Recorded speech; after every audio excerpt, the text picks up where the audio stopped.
Hi friends, బాగున్నారా?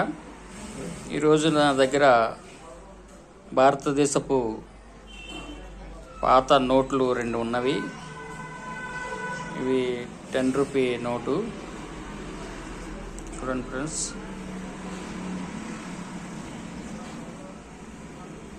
అలాగే మధ్యకాలంలో బ్యాన్ చేసిన 500 నోటు ఇది.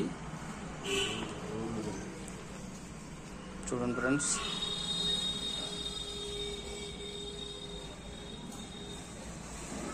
ఈ గతంలో వాడుకలో ఉండేవి, ఇవి బ్యాన్ చేశారు. ఇప్పుడైతే వాడకంలో లేవు. ఇప్పుడు వేరే నోట్లు వచ్చాయి. ఇది అప్పటి 500 నోటు. ఓకే ఫ్రెండ్స్, మరిన్ని వీడియోస్తో మీ ముందుకు వస్తాను. Thank you.